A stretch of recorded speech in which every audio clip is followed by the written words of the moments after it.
The human spirit is one of ability, perseverance, and courage that no disability can steal away. Here at Kahawa Sukari Estate, we meet one Dennis Njoka who truly attests that there is a plan and a purpose, a value to every life, no matter what its location, age, gender, or disability.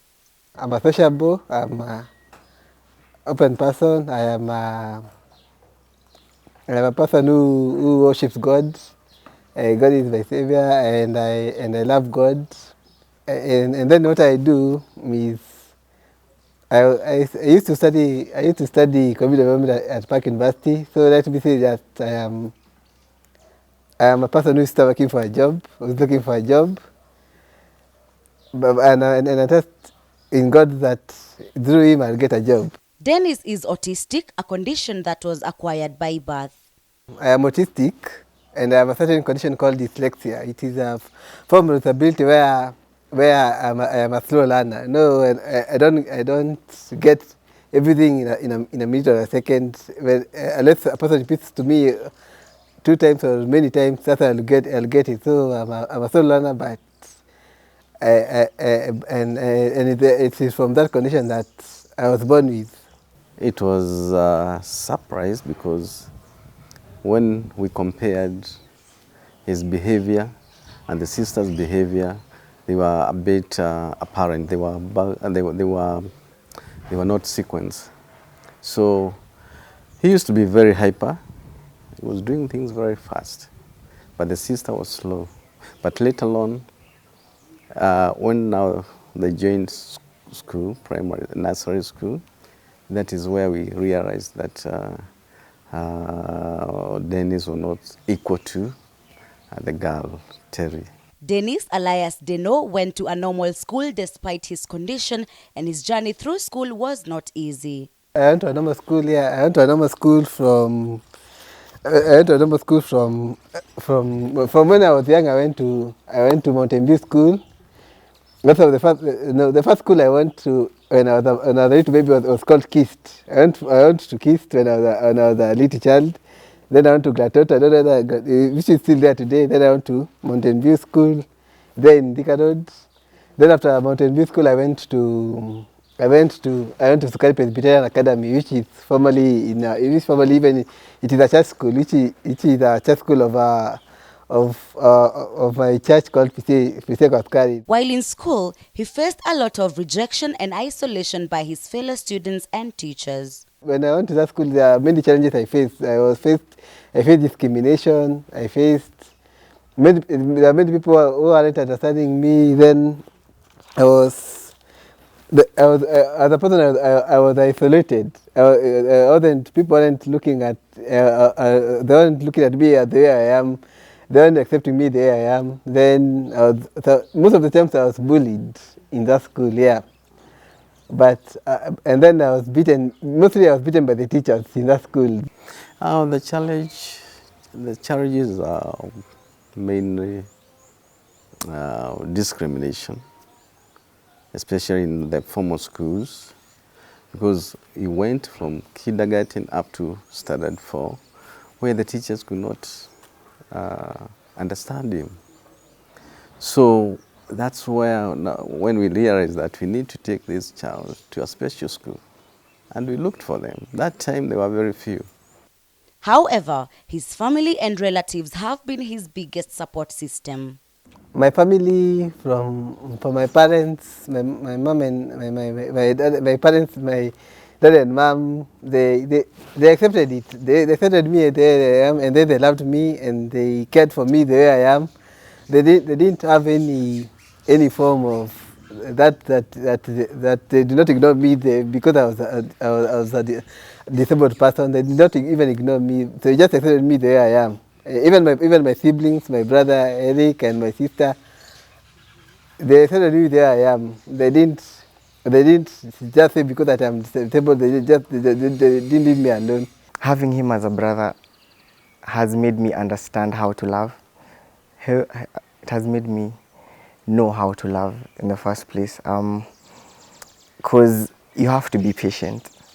You really have to be patient, and just like normal siblings, there'll be those disagreements, but even in those disagreements, you have to show love to him. Dennis managed to go to university where he studied Bachelor's of Arts in Community Development and graduated. In school, he was very social and warm to everyone around him that led to people accepting him. When I came back in university, people accepted me there I am. Then I was a person, I was sociable with everyone. You know, they used to go. Then I interact with even from the watchman to the cook to the students to everyone. I was interactive with everyone, and I did not discriminate against anyone. And then from my lecturer, my former lecturer now, Margaret Church, even herself as my head of department in community development, she was like a maybe she was like a second mom to me. She accepted me. She loved me there I am, and then we used to even to talk much. Not all of us can do great things, but you can do small things with great love. Dennis and his brother Eric have a strong bond. He talks. I'm not a talker, so he talks to me a lot about everything and anything, football, politics. We talk a lot. We also, in church, we were involved in a lot of church activities together. We're in the praise and worship team together. So we listen to a lot of songs, we share videos. Once in a while, we'll go out together, go watch a movie, go bowling. Yeah, and share the word together. We are a Christian family, so we will share the word together and just help each other grow. The biggest lesson one can learn is self-acceptance. Just accept who I am, and then I've learned that disability is not inability. Many people say, I see, when you see you as a disabled person, you cannot do anything, and then they underestimate you. In the society when a disabled person, people underestimate you and they think, yeah, just a small person, you cannot do anything. You cannot do anything just like a normal person. But I've accepted that disability is not inability, because even that disability, even whether it is big, whether it is in you,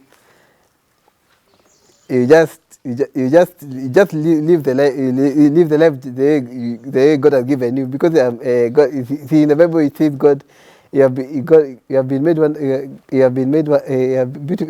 beautifully and wonderfully made. So you cannot say that. I say I'm beautifully and wonderfully made. I don't focus on my disability myself. I don't let that disability, this form of disability I have called dyslexia, I don't let it define me. I don't want to be defined by this disability. I'm not defined by this disability. I say I'm defined by God. Learning is a gift even when pain is your teacher. How I look at people in general is not the same as if I didn't have him as my brother. When I walk around the streets and see someone who's disabled, I think my reaction, if I didn't have Dennis as my brother, would be different. I'd probably pass them or not talk to them. For parents, the parents should understand the child from the beginning, support him all through. And it's not easy, because some of the parents, maybe they don't have the resources to take care of that kind of children. And that's why you find children are neglected.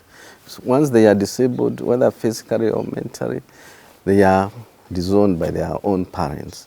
And these are creatures of God. So appeal to the parents who have such kind of children to support them. Disability is a silent disability. It's not a physical disability. It is a silent one, because if you see like dyslexia and those autistics, those kind of, even autism, even those cerebral palsy, those kind of disabilities, those are silent disabilities which are not recordable. So I tell the parents to accept their children the way they are, then to take care of them and to love them, because even to love their children the way they are, even because those children, it is God who has just created them the way they are. It's not that it is their fault to be disabled. Disability is not inability. For Beautiful Than a Flower, I'm Wanjiro Githu.